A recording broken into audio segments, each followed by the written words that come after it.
আমাৰ ছাত্ৰ ছাত্ৰীসকলে জাষ্ট ষ্টাডি আৱাৰৰ পৰা ষ্টাডি ৰুমৰ পৰা ওলাইছে 11টা পাৰ হৈ গ'ল যিহেতু কি পঢ়িছা আজি পঢ়াটো হৈছে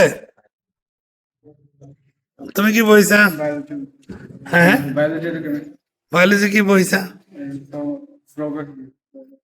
পাৰিছা না তুমি কি পঢ়িছা পঢ়া হৈছে ছাত্ৰ ছাত্ৰীসকলে ওলাই আহিছে আমাৰ ছেকেণ্ড ইয়াৰৰ ছাত্ৰ কি পঢ়িছা বেছি পঢ়া হৈছে আমাৰ হোষ্টেলৰ ছাত্ৰ ছাত্ৰীসকলে জাষ্ট পঢ়াব ওলাইছে কি পঢ়িছা কি পঢ়িছা ঐ তুমি কি পঢ়িছা তুমি কি পঢ়িছা ফিজিক্স বায়ো কোনটো চেপ্টাৰ ধৰিম টাইফয়েড বেমাৰৰ ধৰা পেলোৱা টেষ্টৰ নাম কি টাইফয়েড বেমাৰ যে কঢ়িয়াইছিলে বীজাণু কঢ়িওৱা মানুহজনৰ নাম কি আছিল মানুহজনীৰ নাম যে কিবা এটা নাম দিয়া হৈছিল যে মানুহজনী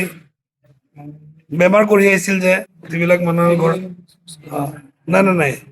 মানুহজনীৰ নাম কি আছিল মেৰী মিলন ভেৰি গুড আপুনি কি পঢ়িছে ফিজিক্স কি পঢ়িছে স্যার পটেনশিয়াল এনার্জি পঢ়ি দিছে পঢ়া হৈছে না নাই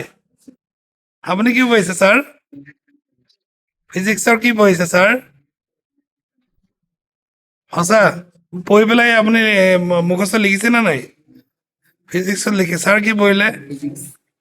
ফিজিক্স আপুনি কি পঢ়িলে স্যার বায়োলজি ম্যাথছ আপুনি কি পঢ়িলে স্যার কি পঢ়িলে আপুনি কি পঢ়িলে স্যার আপুনি কলেজ কিয় অহা নাই আজি স্যার যোৱাকালি অহা নাছিলে ন স্যাৰ কিয় অহা নাই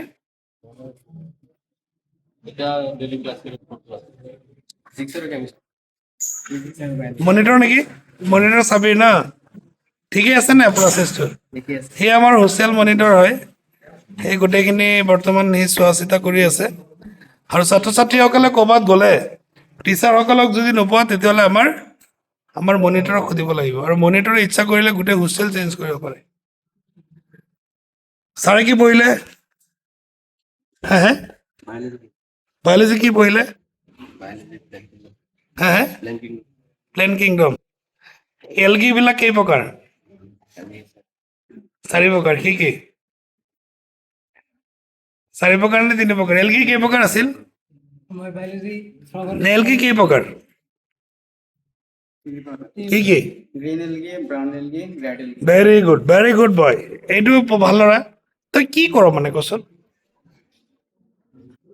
ভেৰি গুড কি পঢ়িছা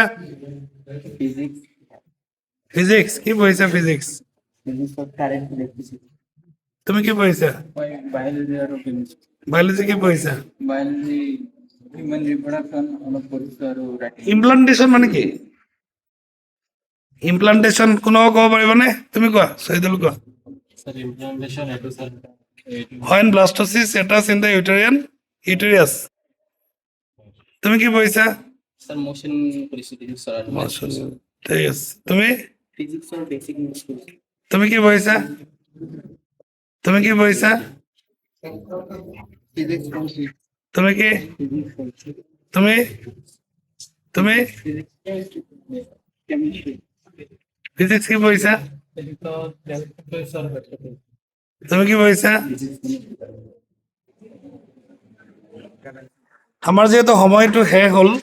আমাৰ ছাৰে খুব সুন্দৰকৈ ডিউটি কৰি আছে আমাৰ দুজন ছাৰ কেমিষ্ট্ৰি আছে আমাৰ হাফিজ আছে এজন সাদ্দাম ছাৰ আছে আৰু দুজন টিচাৰৰ ওপৰত আছে আমাৰ ইফতিকাৰ ছাৰ তাতে ৰৈ আছে আৰু এজন টিচাৰ ওপৰত আছে আৰু এজন হোষ্টেলত অলৰেডি গৈ আছে গতিকে প্ৰায় 4-5জন টিচাৰে আমাৰ ইয়াতে ধুনীয়াকৈ গাৰ্ড দি আছে ছাত্ৰ ছাত্ৰীসকলৰ সপোনটো পূৰণ কৰিবৰ কাৰণে গোটেই দিন শিক্ষকসকলে ক্লাছ কৰে ৰাতি আকৌ ছাত্ৰ ছাত্ৰীসকলৰ লগতে থাকে সেই চগতে আমাৰ এই শিক্ষকসকলক মই ধন্যবাদ দিছোঁ কাৰণ খুব কষ্ট কৰিছে গোটেই দিন বিজি থাকে তাৰপিছত ছাত্ৰ ছাত্ৰীসকলৰ কাৰণে ৰাতি হাৰি থাকিব লাগে একো নাই আমাৰ টিচাৰসকলে হাৰি থাকিব খালি তোমালোকে ভালকৈ পঢ়িব লাগিব পঢ়িবা নাই এইটো কোৱা হ'ব ঠিক আছে থেংক ইউ ছ' মাছ